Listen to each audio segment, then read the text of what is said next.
Yung feeder road from highway po. Mga Yun ang yun ay yung basinta na may kahoy. Yun ang feeder na dinaanan ninyo. yan po yung feeder road, yan po. Yan ang kalsada na yan. Yan po mula sa highway, mga 3 kilometers dito, wala. Mga 1,000, mga 2 kilometers po from highway pula dito. Ayan. Mula po doon sa property, papunta doon. Kabila. Ayan po.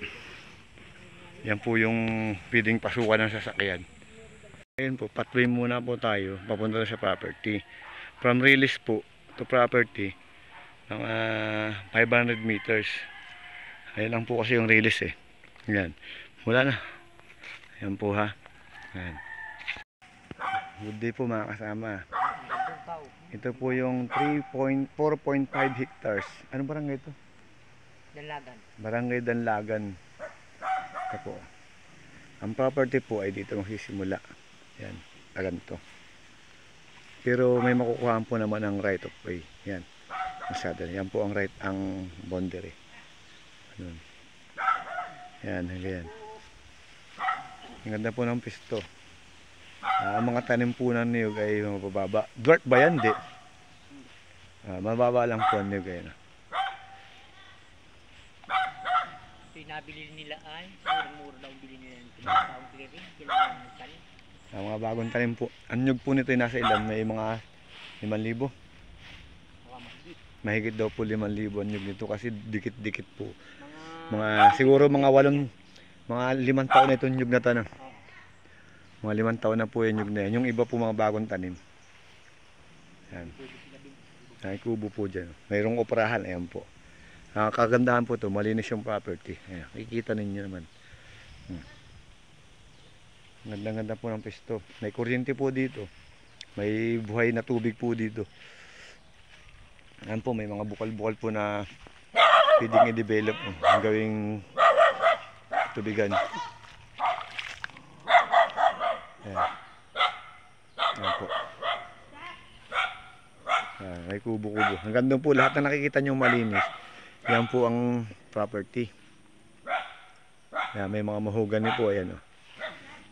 Napakalinis po ng property. 4.5 hectares po ito.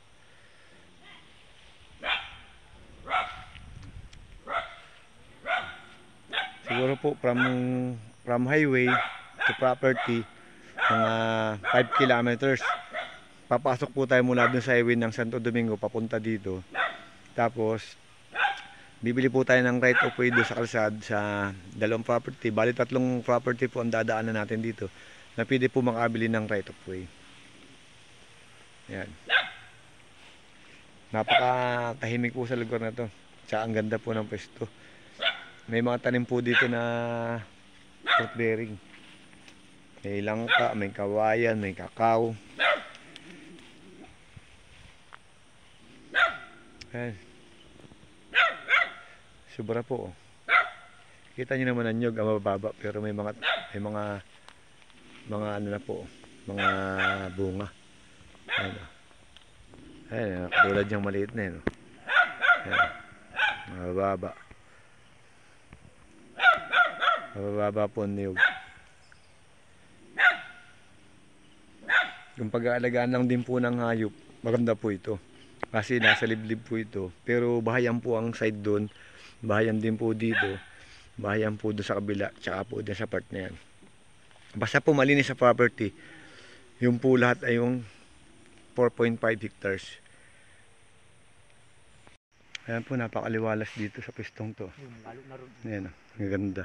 Ayan po yung mga kawayan. Ayan po, may kubo-kubo po sila dito. Ayan, kita nyo yung mga yan o. Ayan, doon po kami galing sa kabila. Ayan po, may kakao. Ang ganda po ng pisto. Titingnan natin sa baba para makita pa natin yung ganda ng property. Oh, may hulungan po ng baboy.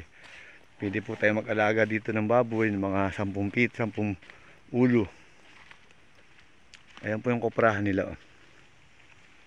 Kagandahan po dito, binubuo ang niyog.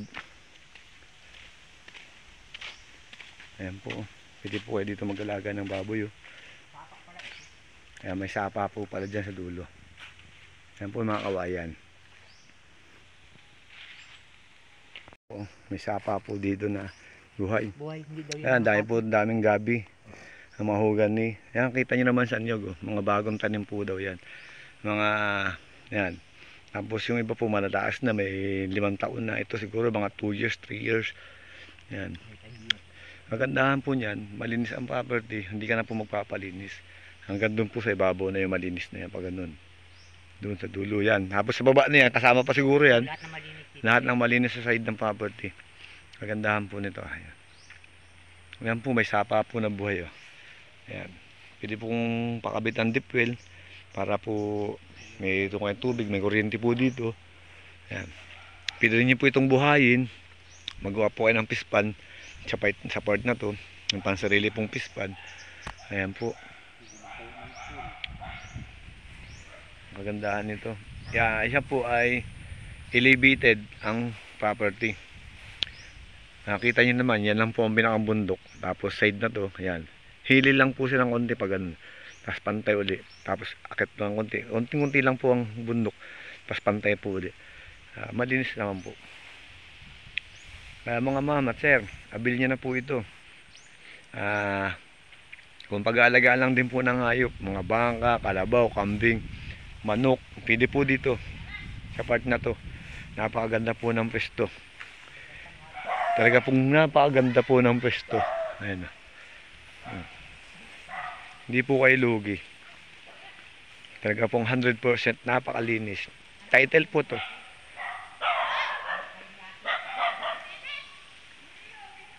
Ayan po yung ilog. Oh. Ayan po yung sapa. Oh. Running water po yan. Papunta po sa baba siguro. May mas magandang tubig dyan sa baba. Silipin po natin ha. Po yung ibabaw.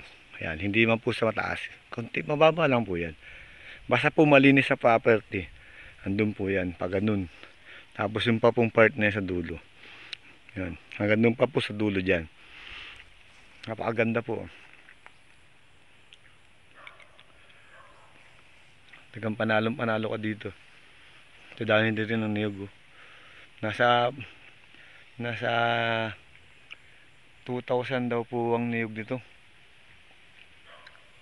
Yan, bahayan po kasi dyan sa baba. Bahayan po yan.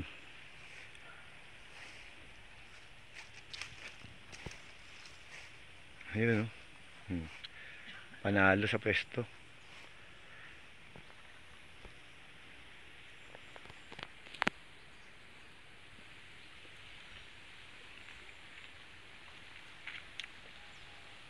Nararamdaman ko dito kasi parang may pulse dyan sa baba.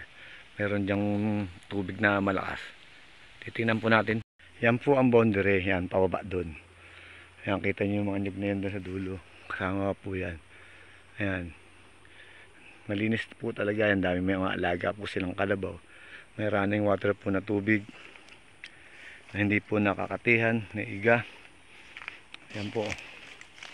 Nararamdaman ko kasi doon sa dulo. Meron ba itong parang sapa na maganda eh. Kalang ay dyan sa part dyan. Daha ko nga. Tabi-tabi po. Tabi-tabi po. Ang ano, ayan. Boundary siguro. Ayan, yan po. Ayan. Ito po ang bukal. Hindi ka nakakatihan. Ayan. Kasama po yan dun sa taas. Dun sa may bahay. Kasama po yung tubig na yan. Ayan. Hanggang doon pa po, pag ganun sa dulo. Ganyan. Yan po yung malinis na yan. Pero ang alam ko po, doon pa sa unahan daw yan kasi ito lang nalinisan nila. Marami po ditong may mangga, may mga duhat. Ayan o. Bayabas.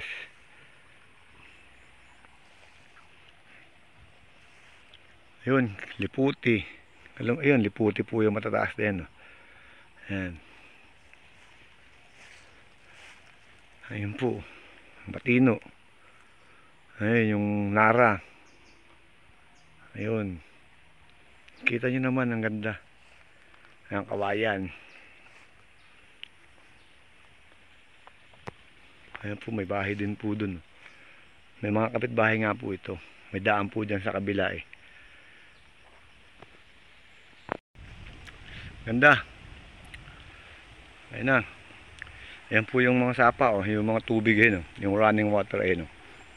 Ayan. Kita nyo na. Ito po tayo sa may kunting taas lang po ito. Ayan, dito po tayo. Ayan po yung bahay. Ayan po yung mga nyug.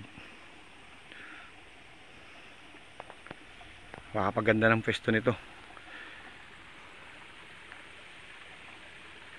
Ayan po, may langka po. Ayan, oh. Langka po yan.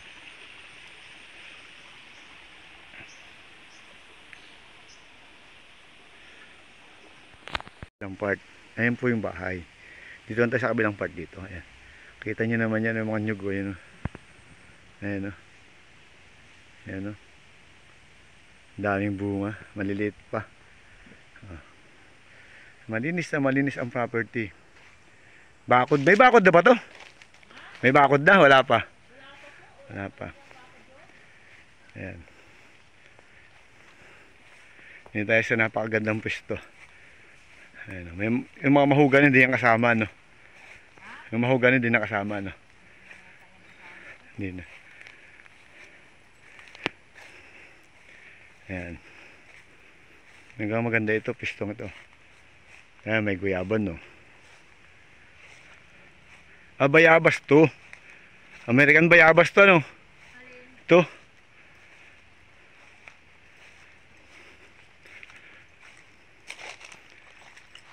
Ah, hindi siya bayabas. Ah, bayabas siya.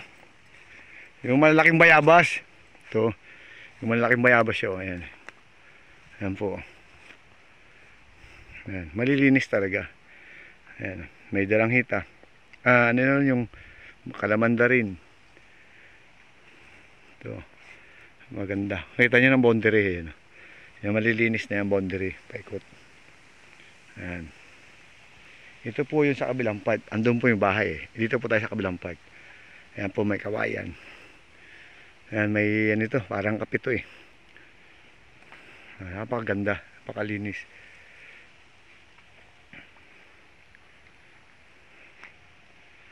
Ayan.